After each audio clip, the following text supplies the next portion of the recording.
There is a brief but beautiful story in this week's Parsha. And remember, every story that's in the Torah is there to teach us a lesson. It involves the first meeting between the patriarch Yitzchak and his wife, the matriarch Rivka. Yitzchak's coming from a place called Be'er L'chai Roi.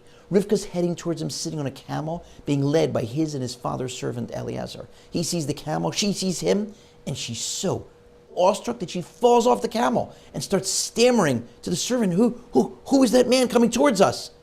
To which he replies, that's my master. In other words, that's your new husband. Now, why do we need to know where exactly they met? Anyway, he's going to bring her back home, back where his father Avram lives. He's going to take her into the tent of his deceased mother Sarah. One commentator says it's critical to know exactly where they met because this shows us that God was scripting it. He made sure that their roots would intersect and they'd meet for the first time when Avraham wasn't present. Why? Because had he been there, Avraham, the pillar of chesed, kindness, would have sat his future daughter-in-law down and said to her, listen, you're going to meet my son soon. Don't worry, relax. He can be a little intimidating. His bark is worse than his bite. He's a really nice guy. And he would have calmed her down. But because he wasn't there, and because first meetings are so crucial, she met him at a time when she was awestruck, dumbfounded throughout their marriage. Unlike the relationships of the other patriarchs and matriarchs, she always had some degree of pachad, some awe or reverence toward him, such that she was uncomfortable at times talking about certain topics. Most prominent among them, later, years later, when Yitzchak plans to give the blessings of prosperity to their son Esav, Rivka doesn't talk to him, doesn't try to talk him out of it. Instead, she takes her other son Yaakov, has him impersonate Esav so that he could take the blessings.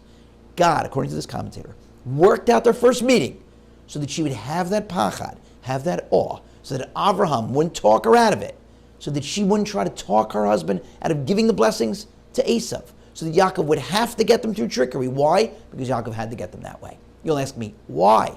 That's a topic for another day, maybe another video. The point now is that we see that God micromanages our footsteps, our roots. You think, it's so weird. I don't know what popped into my head to take that route today, and I ran into so-and-so, and I wouldn't have met him or her if I hadn't taken that route. You think it was just random that you sat on that plane, train, bus next to that person and had this fascinating, important meeting. It wasn't random. God's got the seating chart. He's the one that put you next to that person.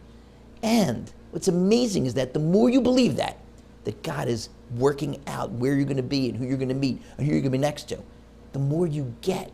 I have a friend who studied under a very well-known rabbi who passed away not long ago. And my friend said that he lost track of the number of times that during class, the rabbi would ask one of the students in the room to bring him a book, a sefer. And the student would bring him the book. And the rabbi would open up the book to the exact page that he needed. Of course. You think God's going to make that great rabbi take a few extra seconds to flip through the page?